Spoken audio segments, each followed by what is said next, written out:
Hey, Reading Lenz listeners, Jason Banzoff here, producer for the Group Talk network of podcasts. Over the next few months, we're going to be releasing some of Nick's favorite episodes that he has done. And while this is going on, Nick is getting some much-deserved rest and preparing for a new season coming up. What's exciting is that this new season comes with a brand new approach to his show. Stay tuned for what's ahead. Enjoy this Reading Lenz classic. Welcome to Group Talk. 4 shows, 1 podcast from the Small Group Network focusing on topics relevant to small group ministries. Whether you're in a church of 100 or 10,000, whether you're a volunteer or staff, we want to support, encourage, and equip you to lead well. So relax, listen, and enjoy Reading Lenz with Nick Lenzi. Hey friends, welcome back to another episode of Reading Lenz. We're so glad that you've chosen to take time to hang out with us today. I'm Nick Lenzi, and it's an honor to be your host. For those who are new, welcome. We're so excited that you've joined us. Here's how Reading Lenz works. Each month I have on with us a guest who is a small group point person like myself to share with you insights from books that we're reading and what our takeaways were and how we plan to incorporate them into our lives, leadership, and small groups. I'm a big fan of today's guest, Kiersten Telzerow. Kiersten is the group's director at National Community Church in our nation's capital. In fact, she lives in Capitol Hill with her husband and 4-year-old golden doodle, Luna. Fantastic name. Kiersten, welcome to the show. Hey, Nick, thanks so much for having me. I actually have a golden doodle story to share with you. My in-laws live in Charlottesville and have a golden doodle named Afton, and my 3-year-old son, Marcus, has fallen in love with her to the point that anytime we see a golden doodle in Hoboken, he points and yells, Afton, to them. So it's adorable.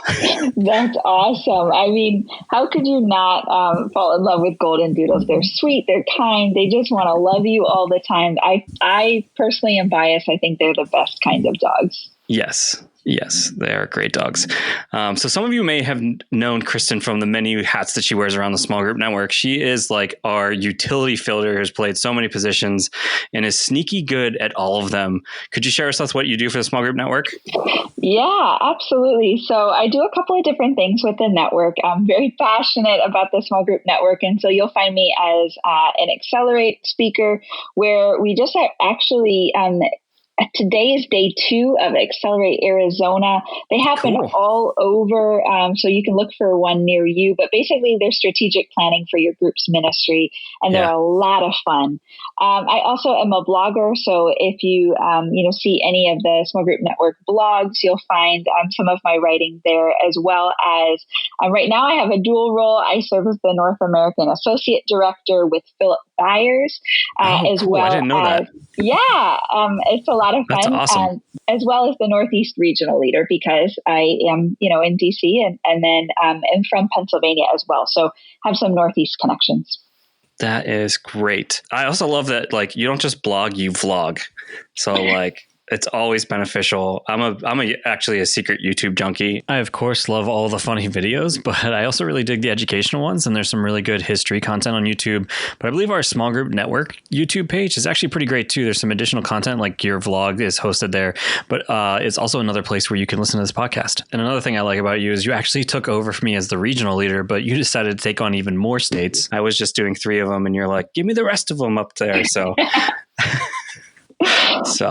And then we also have this cool connection. I'm originally from Greensburg, Pennsylvania, which is about 30 miles east of Pittsburgh. And my family went to a church in Latrobe called Charter Oak Church. And years later, after we had already met through the small group network, we found out we both went to that church for a period of time. Kiersten, you want to tell them about your connection with Charter Oak Church? Yeah, so it's a great connection that we have, and I love sharing this story with people. So my family still lives there, and my dad's the executive pastor at Charter Oak Church, and I grew up in that church.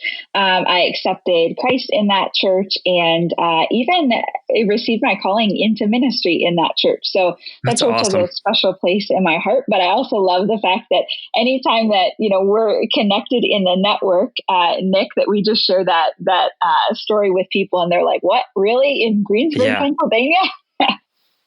Yeah, it's awesome. It's a great little church. I love, what your dad does is fantastic. That's actually where I found my relationship with Jesus. I grew up in that church, but it was that youth group, specifically a guy named Dan Turney, that really helped me solidify my faith and show that Jesus just isn't just something. He actually did what he said he did, and so grateful for them and what they've done for my lives. I think I usually take one moment in my year, usually when I think about it, to I'll reach out to Dan and just be like, hey, thank you. Just want to let you know, like, keep going. Your impact is far more than you can imagine. And I hope that's an encouragement for you listeners. If you have that person who helped you accept Christ, that you just text them and thank them again. I try to do it on an annual basis. Moving on. Our book today is Canoeing the Mountain by Tod Bolsinger. I'd be a bad host if I didn't ask you, do you have any good canoeing stories that I should know about? So this is hilarious because I absolutely love the book, but canoeing does not, canoeing and me, we don't go together. You can add camping to that list. Generally, you will not find me canoeing in my spare time. Yeah, because you are a Disney World girl, right? Absolutely. I would far prefer to go to Disney over canoeing. So I actually do have a canoeing story, believe it or not. We actually did it as like staff development back in 2013. We went portaging, which is when you like hike with a canoe. So you go from like lake to lake, and to get to the other lake, you have to like climb over this mountain. So our Canadian listeners are going to be like, oh yeah, I know what that's all about. So it'll be pretty great there. And we went through Algonquin National Park with our staff, and it was one of the best things and worst things that ever happened to us, because it nearly destroyed our staff, because we spent a week together, no cell phones, nothing. Took 12-hour drive to get there and back. So like it was quite the stress on our staff. But I think what I really enjoyed about that trip and experience is that you think with all that hiking, portaging, canoeing, and camping that you're going to physically break down first. But actually the first thing to go is your mental and emotional ability. But you learn throughout that trip that the thing that makes a difference in your day is your attitude. You know, you can choose to be miserable or you can choose to find joy. But when you choose the right attitude, you can make it through a lot of things that suck. I think that kind of leads a little bit into why he's, calling this Canoeing the Mountain, because, one of the things he's really big on is this leadership concept of, going through that pain and going through things that are uncertain. Those are the things that cause growth. So actually, let me share a little bit more details about the book Canoeing the Mountain by Tod Bolsinger. Subtitle is fantastic. I'm learning I'm actually a sucker for a good subtitle. This one is Christian Leadership in Uncharted Territory. But a little bit about Tod. Tod is currently a professor of practical theology at Fuller Theological Seminary. Prior to that, he was a pastor for 17 years in San Clemente, California, which is where a lot of this book was developed out of. Kiersten, I enjoy having our guests pick the book. What stood out to you about this book that you selected for us to unpack? Absolutely. Well, we already cleared the air that it's not because of anything related to my love for canoeing.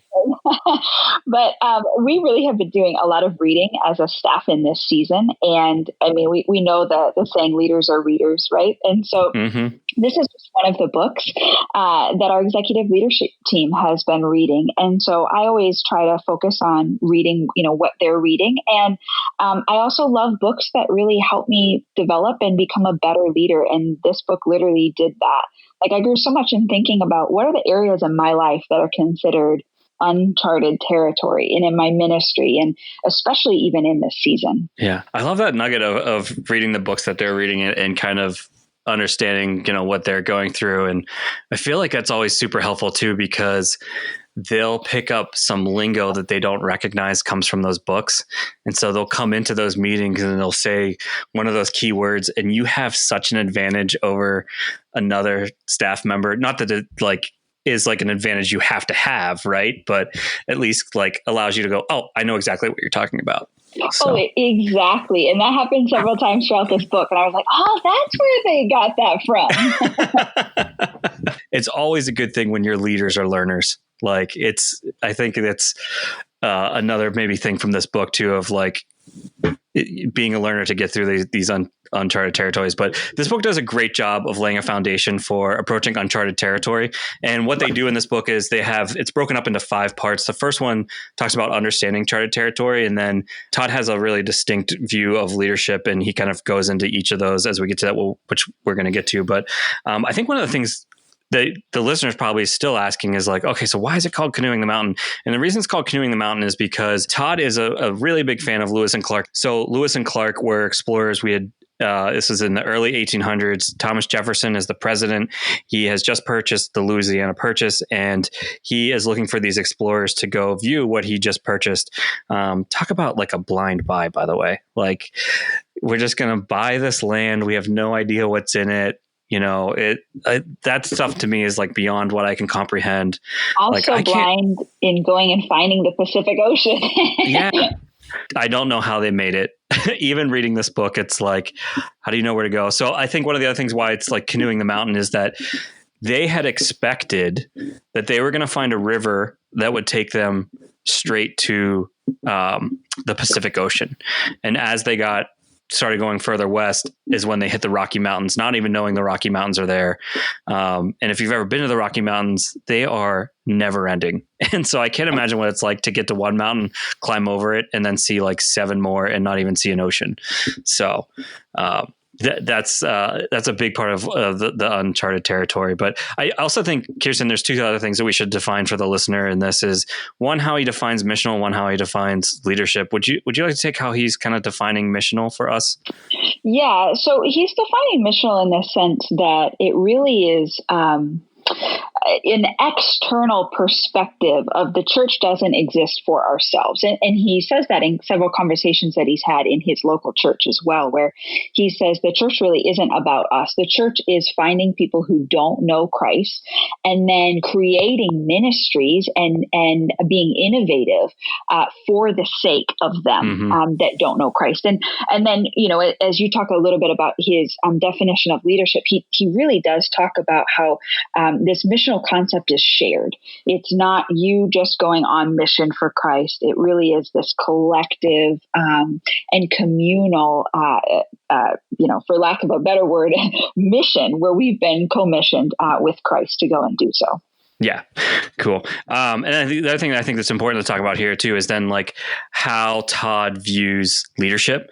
And so for how he talks about this is that leadership is energizing a community of people towards their own transformation in order to accomplish a shared mission in the face of a changing world. And a big part of this is that transformation. In order to accomplish transformation, Tod uses a Venn diagram in the book to show that transformational leadership is a combination of 3 concepts. The next 3 parts of the book breaks down each concept, which is technical competence, adaptive capacity, and relational congruence. And it's when all 3 of those are combined that you have transformational leadership. And we're gonna break down each of those as we go on in this podcast. But before we get there, Kiersten, let's talk about what does the uncharted territory look like inside our own small groups? What does that look like? What that we're currently facing when it comes to our groups? Yeah, that's a really great question. And, I think in this season, it looks like many different things. So I have a seminary degree, and Tod even says this in the book. And he was like, you'll get to a point in ministry where you'll go, the seminary didn't prepare me for any of what I'm going through right now. And that's really where I think where we're at in post-COVID is that, well, what do our small groups look like when, we're throwing around terms like I just heard this the other day that what about our phygital groups? And phygital are like physical and digital groups. And I was like, okay, that's a new word for a concept that we've been trying to explore that's been uncharted territory, because what we ended up doing at NCC is we launched an online campus. We launched our online groups. We said, let's open it up and have provide leadership and development for people all across, globally, wherever they may join from.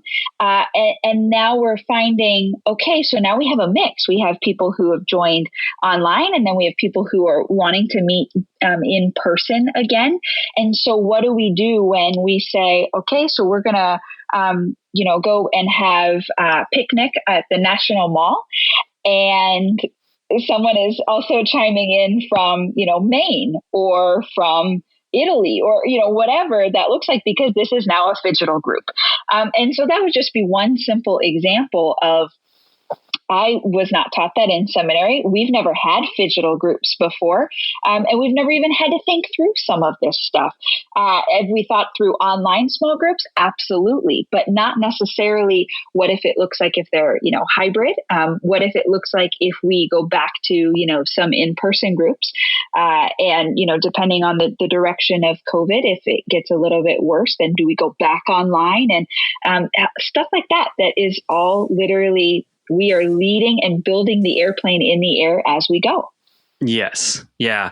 I know for us specifically, like we were just talking about that yesterday, our we have some in-person groups that are back and they're kind of thriving, but being in the Northeast, winter is coming, and we've just been thinking like, all right, so what are we going to do once this transfers back? Because we've also seen that anytime we hold an event that's inside, our numbers just aren't great because one, it's hard to do safe. And I think people also recognize that's where a lot of that danger lies sometimes. Yeah. And so, yeah, it's definitely all uncharted. And so we were trying to think through that as a staff last night and what that looks like. One other thing I'd love to throw in right here that's kind of related. If you're still stuck trying to figure out online community, I want to encourage you to check out a new resource that we have from Small Group Network. It's actually by the online pastor at Saddleback, Jay Cranda. He has just recorded a course for us called How to Start and Sustain Healthy Online Groups.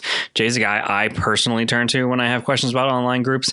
He has really encouraged me to help get them started at my church several years ago. And I'm really thankful that he did, so that when COVID happened, we were ready to go. And but the thing that's awesome is Jay's just extremely knowledgeable, and he's been in this space for nearly a decade. So check that out if that's you.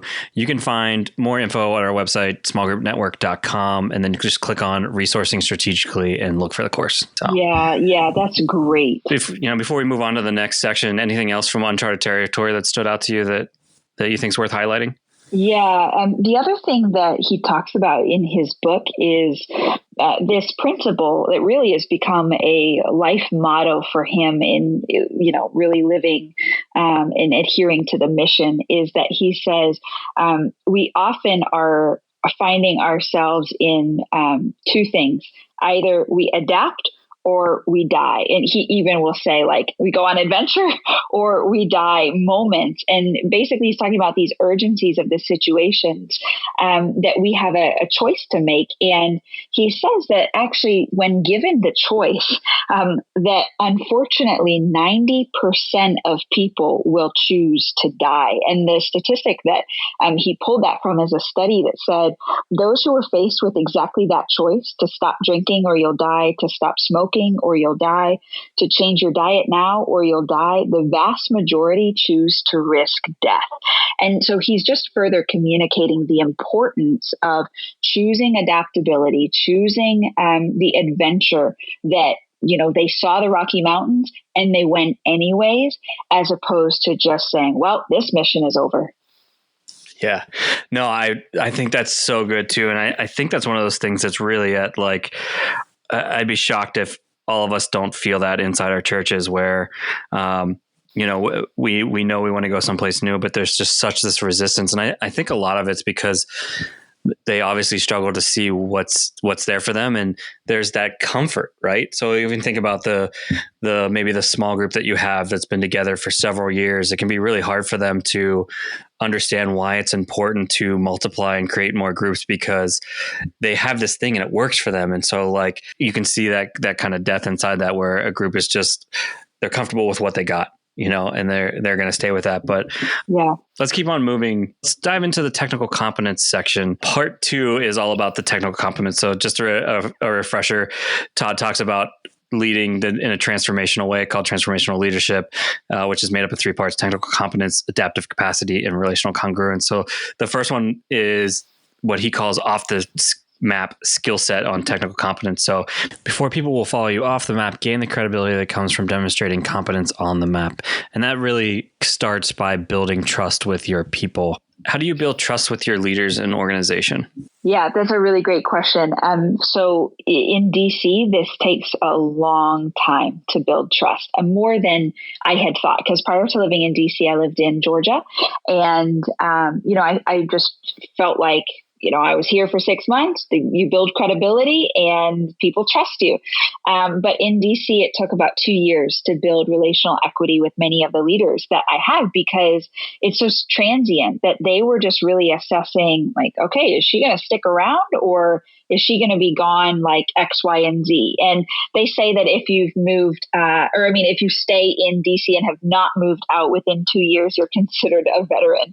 And so 5 years later, I'm still here. And so I think one of the biggest things of building trust with leaders and building trust with an organization is really I had to carve out intentional time, and I still do on a regular basis, to build relationships with the leaders as well as the staff. So it's not uncommon for me to just say, hey, this entire month I have set aside just for coffee with all of my leaders or coffee with my staff. And to be able to just continue to build those friendships and those relationships, to just let them know that I truly care about them as a person as well as a small group leader.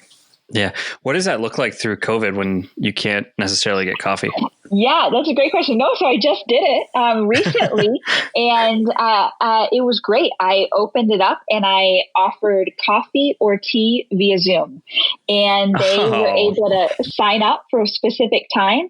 And I said, typically I would love to be able to just be sitting across at a coffee shop across the table, and we would share a conversation. But we might not be able to do that right now because a lot of our coffee shops are just to go orders. I said, what we can do is just do it over Zoom. And so sign up for a time. And then I really wanted to know two things. I wanted to know, how were you feeling in terms of your group and leading this semester? But then I also wanted to know, apart from group, we don't really have to talk about groups right now if you don't want to. I just want to know how you're doing and how your family is doing. Oh, that is fantastic. That is a great idea. One of the reasons why I think that's a great idea is you distracted them from Zoom with the coffee. So often it's like, hey, do you want to meet on Zoom? No, I don't want to meet on Zoom. I do it all day, right? It's the common thing that I think a lot of us are used to hearing. But what you were able to break that down by saying, hey, I know we can't get coffee, but why don't we do coffee on Zoom kind of thing? I like that. That's a creative way to handle that. When I think about this question too, about how I build trust, a lot of it for me comes from, I try to be as consistent as possible. I want people to know what to expect. And my lead pastor, Chris High, actually has a really good leadership lesson on this that he comes back to annually with us. But so often we strive to be constantly creative, thinking of new ways that we can, teach our leaders and communicate with them instead of just being creatively consistent. So, so many of us maybe start off with I'm going to do this weekly leadership email, and then I'm going to make it a video, and you keep trying to find the new thing to do, as opposed to just constantly communicating with them on a consistent basis being the goal inside that. And so I think that's been a really helpful thing for us. Anything else inside technical competence that we need to cover? I don't think so, because the next section is actually my favorite in the entire book. Yes. So let's move on to it, because man, I think this is where, if you pick up this book, this is the one where you're going to go through multiple highlighters to get through adaptive capacity. If you don't mind sharing, we were talking before the interview about how you had studied this transformational leadership kind of in college, and that you had heard two of these, but not this third one. Would you mind sharing that with the audience?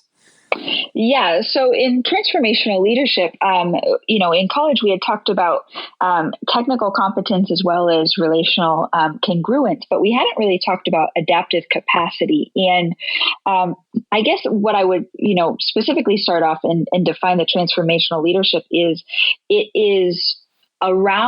basically centers around the entire person of who you are leading. Because in transformational leadership, it doesn't matter necessarily what role you're doing as much as it matters about the person and how you're growing and how you're literally being transformed in the process.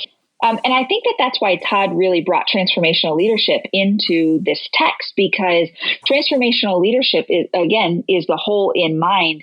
And he talks about, if you go on this journey in uncharted territory, it's literally going to transform you as a person more than it's just transforming what you're doing. And so, but he does talk about adaptive capacity in the sense that he quotes Dave Gabanos, and he says, those who follow Jesus embody fluidity, adaptation, and collaboration. And so he even starts right off the bat in saying, in order to move forward, in order to get past those mountains, you've got to learn to be adaptive. You've got to learn to be flexible. He even goes in and talks about resilience. That's an essential part of having adaptive capacity. But he defines adaptive leadership is about letting go, learning as we go, and to keep going. And then he goes on to say that it's about enabling people to grow so that they can face their greatest challenges and thrive. This book is not about surviving at all. Like, it's literally about thriving and how Lewis and Clark thrived on this journey. Yeah, I've really enjoyed that part of the book, in that, you know, he's constantly through leadership trying to take people where they might not necessarily want to be. And there's another quote in here too. It says, where he talks about, like, you're going to have to disappoint people along the way too. And so this is the quote. He says, disappointing people at the rate they can absorb. Like, I love that. Like, disappointing them at a rate they can absorb is a skill that requires nuisance. Disappointing people too much and they give up on you, stop following you, and even turn on you. Don't disappoint them enough and you'll never lead them anywhere. I love how broad his focus on leadership is. Inside adaptive capacity too, Todd gives examples to be mastered. So this might help you get caught up a little bit more on, like, what is adaptive capacity. I'm going to read a couple of these, but I'd love for us to maybe touch base on one or two that we're working on. But these are a few of them. Calmly facing the unknown, refusing quick fixes, engage others in learning and transformation necessary to take on the challenges that's before them, seeking new perspectives, asking questions that reveal competing values, gaps in values and actions, explore and confront resistance and sabotage, learn and challenge without sacrificing personal or organizational fidelity, relationally help the congregation make hard, often painful decisions to effectively fulfill their mission in challenging. Kiersten, was there one of those that you're currently working on inside your own ministry that you're trying to grow your leadership in? That's a phenomenal question. The first one right off the bat, the calmly face the unknown, because I think our initial response as human beings is literally, I don't know what to do. I'm not sure I can do this. And it creates a lot of internal anxiety. And what he talks about throughout the book is really wrestling with that internal anxiety and, like, harnessing it. So you have control over that internal anxiety enough to then be able to communicate back to yourself, kind of how, like, we do as Christians, where we sometimes have to, like, talk to ourselves of the promises of God. He talks about doing that in such a way that you can harness the internal, anxieties, the internal stress, the internal things that will prevent you from moving forward. And then one of the things that I really enjoyed in this book as a part of the change process, he does highlight John Cotter several times, if you're familiar with the change theory, but he says it's really 4 pieces that are essential, starting with conviction. If you don't know the why of what you're doing, or the fact that you're doing it for God and the mission that he's given you, you're really not going to make it in the long run. He also talks about staying connected. So stay connected with the people who are for you and stay connected with the people who are against you. We'll talk a little bit about this in another section. Yeah, I'm going to earmark that because that's so good there too. Go ahead. Yeah. And then he also talks about staying calm. And when he's referencing staying calm, he actually talks about 2 types of zones that people encounter. And this is really where, he talks about assessing the internal stressors and anxiety, as well as the external pressures and anxiety. And he says a difference between a red zone and a blue zone. So really, if you want to call it a little bit of some emotional intelligence, if you will, you have to do an assessment on yourself as well as your situation to determine the zone. So if you're in the red zone, you're pretty emotionally charged. You might have personalized conflict, unresolved issues in self, disproportionate intensity, and the conflict is always about me. Whereas if you're in the blue zone, that's where the values are in the conflict. Self-awareness is key. You have proportionate intensity. Conflict is generally solved, and the conflict is always about the mission. And then the 4th piece is stay the course. And that's where he really talks about resilience. How do we and where do we have resilience to really just continue to push forward, no matter how difficult it is, or no matter how much we don't know anything about, the situation that may arise. So conviction, connectedness, calm, and then the course. Yeah. Where have you seen the need to adapt within your own groups and kind of use this adaptive capacity? Yeah, we've been asking ourselves a lot lately, like, what is our new measurement? Like, what are our new metrics? How are we measuring engagement right now? Because I can tell you, it isn't how many people are walking through the front doors of a building, right? Yes. And what does commitment look like in a season where people are being pulled in every different direction and they're taking on new roles, not only as, maybe mom and dad or mentor in ways that they used to serve before, but now they're homeschooling their kids on top of everything else. And then the other area has been we just are communicating resilience and the foundation of the character of God every single chance that we can to our leaders. We've been saying over and over again. I've been telling myself over and over again, God's got this and God's got you. So despite things that are changing, God never changes. Yeah, that's really helpful. Well, let's keep moving forward to part 4 of the book that covers relational congruence. I think this one quote really helps set the tone for this section. If leadership is energizing a community of people towards their own transformation in order to accomplish a shared mission in the face of a changing world, then leadership is always relational. It's focused on a community of people who exist to accomplish a shared mission. I mean, is this not what our vision of our own small groups are? Yeah. Yes, we have a shared mission, but in order to get there, I want to see each person transformed to become more like Christ. One of the things that you were sharing about when we were going through that change process was stay connected, and you had gotten into the people who, staying connected to people before you. And I think that we understand that, but, could you help us understand the against you? Like, why would we want to stay connected to the people who are against us? Yeah. Or what does Todd share of why that would be? Yeah, absolutely. So he shares about how when you stay close with people who are not for you, you're going to end up dealing with sabotage. That might be a little bit of a dramatic terminology, but he shares a couple of stories where it really did feel like sabotage to him. And he talks about this idea of the people who aren't for you, the people who don't agree with you, which you're going to have as you're encountering change, as you're changing your plans and going from canoeing to figuring out another method to get over the mountains. He calls them dissenters. And he says that according to John Cotter, who again is that change theory expert, he says, engage dissenters, not discourage them.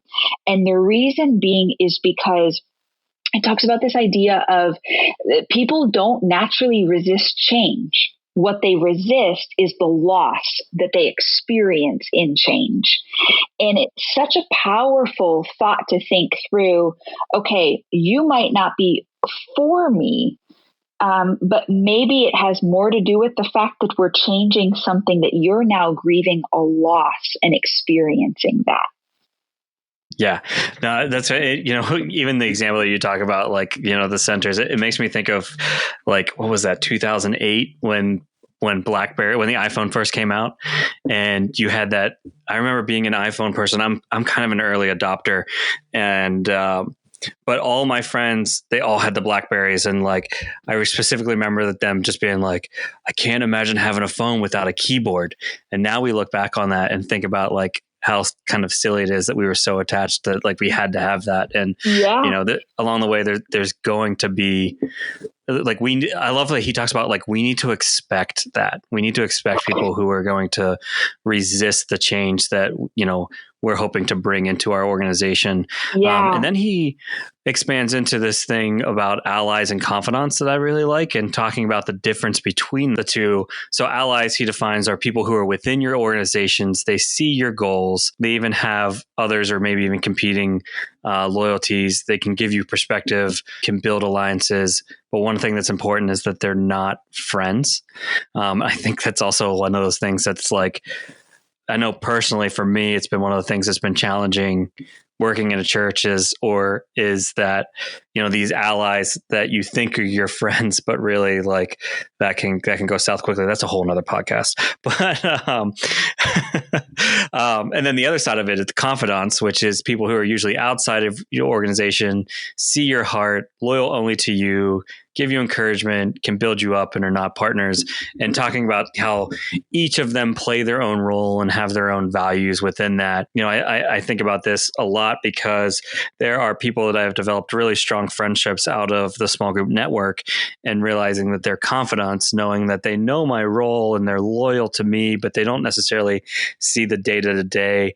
And so I need to be cautious of how much they kind of build me up, right? Because sometimes you can go into it and it's like they don't always see what's going on, or the goals or the church's kind of side of it, like your allies do. So anything that you would kind of add to that, or how you experience that? Yeah, I think just the distinction that you highlighted is, your allies are not necessarily your friends, whereas your confidants tend to be your friends. The only other thing that I will add in this section that I thought was really powerful is Todd references this nickname of a peacemonger.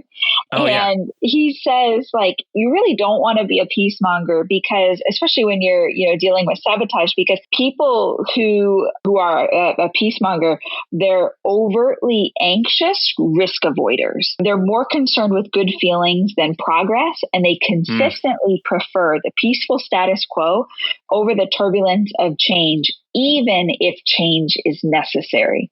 Yes. And so, he just was like, you really don't want to be a peacemonger. Maybe someone who's a peacemonger, and then that's when he talks about, making sure that you're engaging with the people who are for you, the people who aren't for you, and then also making sure that you're just continually, okay, am I making this decision to just keep a peaceful status quo, or am I making this decision because this really is what needs to be done, because I'm sticking to the mission, and it will result in change and it will result in loss, but it's the way forward. Yeah, no, that's excellent. It was just, let's wrap up this book. So part 5 is on transformation. And I really think where he's trying to wrap this up as well is that inside this part as well, he introduces someone else who's very key to Lewis and Clark's success, which is they met up with Sacagawea, and she really was able to help translate and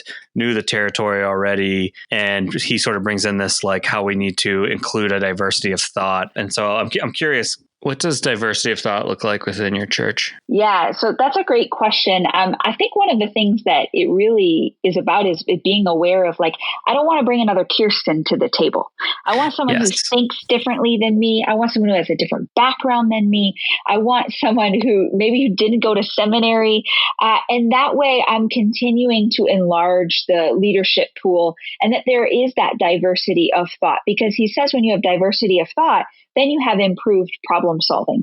And that's one of our greatest prayers at NCC in this season, is we want to be solutionaries. And in order to be solutionaries, not only do we need to be, seeking the Lord and what his will is in this season, but also we need to be bringing many people around the table and inviting them into the process. That's such a great way to communicate that. I was thinking too in this of how much, like, one of the concepts he kind of talks about in the book too is this, like, seeing things from the balcony and getting out and that as well. But I loved your point on, like, I don't need another Kiersten at the table. And I see this a lot inside our own church, where we have a lot of, sorry, this is another podcast that's going to talk about Enneagrams, but we have a lot of ones in our church. We have a lot of, like, our leadership is made up of a lot of, like, that perfectionist kind of type. And when we go to hire, I think sometimes we look exactly for that, like, same one again, and miss out on the 4s who can really help us, feel and care, and don't have necessarily these huge gut reactions to everything. And so I love that you're talking about, like, bringing in other voices. I think about the two, one of the things that's been helpful for me as well is, like, continuing to look for the next generation as well and bringing them on staff. I think sometimes we get hesitant because we think, like, oh, what do they know? But, like, they give you such a different vision than what you're not typically used to, which I think is good too. Or even just, like, they always find great ways to know how to communicate better and more effectively, since that's constantly changing too. Yeah. All right. As we wrap up, I want to start this new section on this podcast that is kind of like a lightning round. If you want to tweet me or however, if you want to find me on Facebook, I'd love a name for this section, but I'm going to end each show with the same question. So first question is, what's a book that you've read recently that has had an impact on your leadership? Yeah, that's a great question. So I just finished reading The Vision Driven Leader by Michael Hyatt. Oh, just phenomenal, phenomenal book. I really am on this vision train right now. And so I would highly recommend it because he unpacks, like, not only do you need to have a vision for your organization, but in order to understand a vision, you have to have a personal vision script. And if you don't have one, you need to get one. And then he walks you through the steps of how to have one. That's awesome. Yeah, I'm a big fan of his. Before there was this show, Reading Lenz, we used to have the same format, and it was called Book Talk. And we did his book, Free to Focus, back in March of 2020. And you can hear how I implemented that into how I work as a small group director. And then what's one book that you would say that you're looking forward to that's on your list? You know, I saw recently on your Instagram that you have like 5 books that you're about to tackle. Yeah, Nick, I think one of my biggest problems is I always have a stack of books that I want to be reading. So I'm working through that stack. And the next one on my list is a book called Compassion and Conviction. It's a basic guide for civic engagement. And so just trying to read right now, we've been encouraged as a staff to read all kinds of books that we naturally gravitate towards, books that we don't naturally gravitate towards, and to really just continue to be learners. And so that's next on my list. Yeah. It sounds like your church is really embraces personal development. What does that look like at NCC? Yeah, NCC very much so emphasizes even personal development. So that's everything from continued resources for whether that's books or conferences, whether that's being a part of networks and being in, like even the small group network huddles. That's a huge part of even my personal development that NCC rallies around and says, no, like we want you to be a part of that stuff. And it's a huge blessing. That's awesome. Kiersten, thank you so much for joining us today. I know that, you're always doing so much for the small group network. So thank you. I'm Nick Lenzi, and I want to thank you for listening with us. Thanks, Kiersten, for sharing your experiences with us. We hope that you enjoyed today's podcast. Reading Lenz will be back next month with Tommy Carrera from Mission Church in Ventura, California. We'll be covering the book Tribe on Homecoming and Belonging by Sebastian Junger. I am looking forward to this one. And then this is the summary. We have a strong instinct to belong to small groups defined by clear purpose and understanding tribes. This tribal connection has largely been lost in a modern society, but regaining it might be the key to our psychological survival. This is awesome because it's not written by like small group pastor. And so like the fact that they're using small groups, I think is really exciting. So I'm looking forward to diving into that book. And, so if you want to join along with us, that's the book that we're going to be reading. But remember, readers are leaders. Take care, everyone.